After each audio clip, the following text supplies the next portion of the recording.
श्री चंद्रशेखर जी। माननीय सभापति जी, जय भीम। बहुजन समाज में जन्मे सभी संतों, गुरुओं, महान पुरुषों को नमन करता हूं, जिनमें महात्मा ज्योतिबा फूले, डॉक्टर बाबा साहब अम्बेडकर और मान्यवर काशीराम साहब को मैं याद भी करता हूं आज के दिन पर। साथ साथ नगीना की महान जनता और भीम आर्मी और हमारी पार्टी आज़ाद समाज पार्टी काशीराम के साथियों का भी धन्यवाद करता हूं। इसके बाद अपने कुल गुरु जगत गुरु सदगुरु रविदास जी महाराज को भी मैं नमन करता हूं, जिन्होंने दुनिया को लगभग 600 साल पहले बेगमपुरा शहर के रूप में दुनिया का सबसे महान लोकतांत्रिक दर्शन दिया। अध्यक्ष महोदय, माननीय सभापति जी, 14 अगस्त 1947 को ये देश अंग्रेजों के अधीन था। 15 अगस्त 1947 को हम लोग आज़ाद हुए। 16 अगस्त 1947 को देश आज़ादी में था, लेकिन धन धरती राजपाट में बंटवारा नहीं हुआ। जो साधन संसाधन थे उनमें बंटवारा सही रूप से न होने के कारण एक बहुत बड़ी आबादी सुविधाओं से वंचित और सम्मान से वंचित रह गई। उनको सम्मान देने के लिए और अंतिम व्यक्ति तक सुविधाएं पहुंचे, इसके लिए लोकतंत्र की व्यवस्था हुई। लेकिन आज़ादी के 70 साल बाद भी हम कहाँ खड़े हैं, इस पर ये चिंता का विषय है। मैं मानता हूं कि सामाजिक न्याय तभी होगा माननीय सभापति जी, जब जातीय जनगणना पूरी होगी और जातीय जनगणना कराई जाएगी और साथ साथ संख्या के आधार पर आरक्षण जो है वंचित वर्गों का बढ़ाया जाएगा। उसके साथ साथ जब राष्ट्रपति जी अभिभाषण पे बात रख रही थी तो उन्होंने शहरी और ग्रामीण क्षेत्रों के विकास की बात कही और ये भी कहा कि दुनिया में सबसे उत्तम शहर हमारे यहाँ बने। लेकिन माननीय सभापति जी, 70% आबादी तो गांव में निवास करती है, तो गांव की आबादी के बारे में भी सोचना होगा कि उनका जीवन कैसे बदले। माननीय सभापति जी, उच्च शैक्षणिक संस्थानों में बहुजन समाज के जो छात्र हैं उनके साथ कास्ट एट्रोसिटी हो रही है, निरंतर उनकी हत्या हो रही है। साथ साथ जो सरकारी कर्मचारी हैं दफ्तरों में, उनके साथ भी जो SC ST OBC और मुस्लिम और अन्य धार्मिक अल्पसंख्यक, उनके साथ भी माननीय सभापति जी जातिगत और धार्मिक जो है शोषण किया जा रहा है।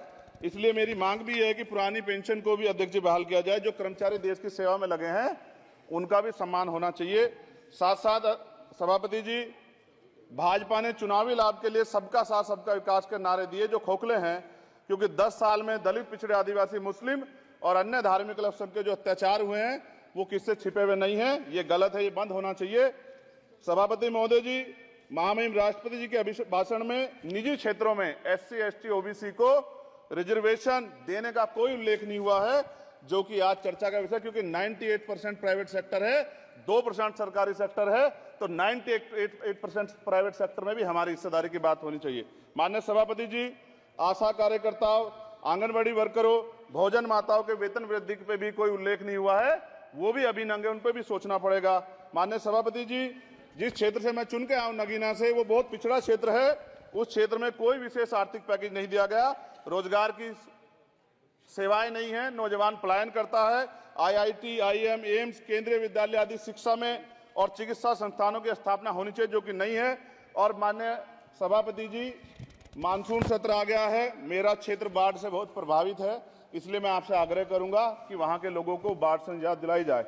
माननीय सभापति जी, चीन हमें आंख दिखा रहा है और लगातार हमारे देश की सीमाओं में घुसपैठ कर रहा है, इसलिए अग्निवीर योजना को हटाकर पुनः सेना भर्ती शुरू की जाए और साथ साथ भारत की सबसे प्राचीन व बहादुर रेजिमेंट में से एक चमार रेजिमेंट को पुनः बहाल करा जाए, ऐसा भी मेरा आपसे आग्रह है।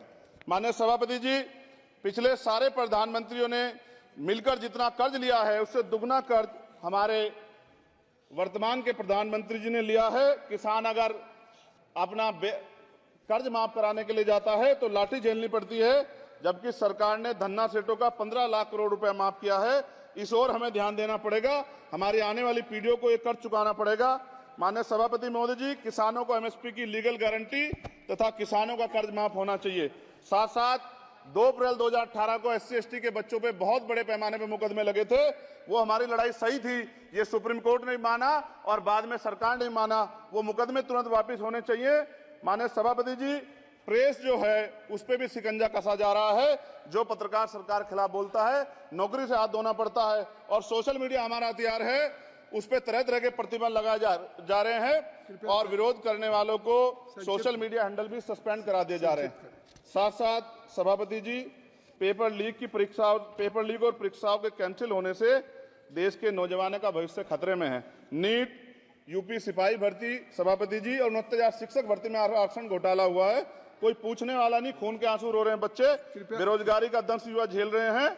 इसलिए मेरा आग्रह है कि युवाओं के लिए कृपया समाप्त करें चंद्रशेखर। माननीय सभापति जी, मैं पहली बार बोल रहा हूं, आप कहेंगे मैं बैठ जाऊंगा, मैं आपकी बात, मैं संवैधानिक मर्यादा का पालन करूंगा, मगर हम तो माननीय सभापति जी सुन ही रहे हैं। आप बोलिए, 1 मिनट। धन्यवाद, धन्यवाद। 1 मिनट और बोलिए। अध्यक्ष सभापति जी, नारी सम्मान की बात करने वाली सरकार, हमने मणिपुर देखा सर, हमने पहलवान बेटियों का हर्ष देखा सर, और हमने सर हाथरस की बेटी का हर्ष देखा सर, और हाथरस के परिवार को जो वादा किया था सरकार ने वो भी पूरा नहीं किया, और महिलाओं में भी स्पेशली दलित, पिछड़े और मुस्लिम वर्ग की, आदिवासी वर्ग की महिलाओं के साथ आज भी एनसीआरबी का डाटा कहता है सर जो जुल्म हो रहा है वो सहनीय नहीं है सर। साथ साथ कोविड में तैरती, हमने कोविड में बहुत सुना सर, कोविड में तैरती लाशें भी गंगा में हमने देखी है सर, और मजदूरों का हाल भी हमने देखा है। सभापति जी मैं समाप्त कर रहा हूं। नोटबंदी पे छोटे मजले उद्योग की जो कमर टूटी वो भी हमने देखी है। सभापति जी, शैक्षणिक संस्थानों, विश्वविद्यालयों में, चिकित्सा संस्थानों में ओबीसी एसटी के योग्य अभ्यर्थी को एनएफएस करके जिस तरह निकाला जा रहा है, लेटरल एंट्री करके जिस तरह हमारे रास्ते बंद किए जा रहे, ये भी हम देख रहे हैं सभापति जी।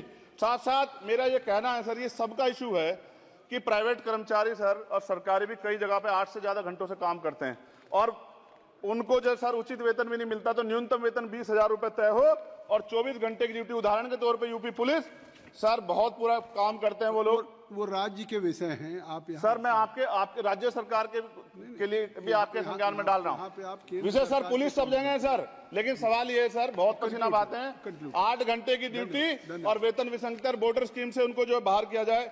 माननीय सभापति जी, 1 मिनट चाहिए सभापति जी। राष्ट्रपति जी ने धर्म के बारे में बात की थी, राम मंदिर से पहले हमारे गुरुगढ़ तुगलकाबाद का फैसला आया था राष्ट्रपति जी, वो सभापति जी अभी तक दिल्ली में स्थित सदगुरु रविदास जी महाराज का गुरुगढ़ नहीं बना। साथ साथ सभापति जी, अपनी बात को खत्म करते हुए मैं आपसे कहना चाहता हूं कि जितना देश दूसरों का है सर, इतना हमारा भी है। हम मरने के लिए पैदा नहीं हुए, जो चाहता है हमारी हत्या कर देता है। मूछे रखने पे, घोड़ी पे बैठने पे, मटकी छूने पे हमारी हत्या हो रही है। क्या बदला है सर 70 साल बाद भी? दलित, पिछड़े, मुसलमानों पे हिंसा नहीं रुक रही है सर। मेरा आपसे संरक्षण के साथ ये आग्रह है कि इन घटनाओं को रोका जाए, और देश किसी की बपोती नहीं है, देश संविधान से चलता है सर, और संविधान से चलेगा, संविधान छेड़खानी बर्दाश्त नहीं की जाएगी सर। धन्यवाद।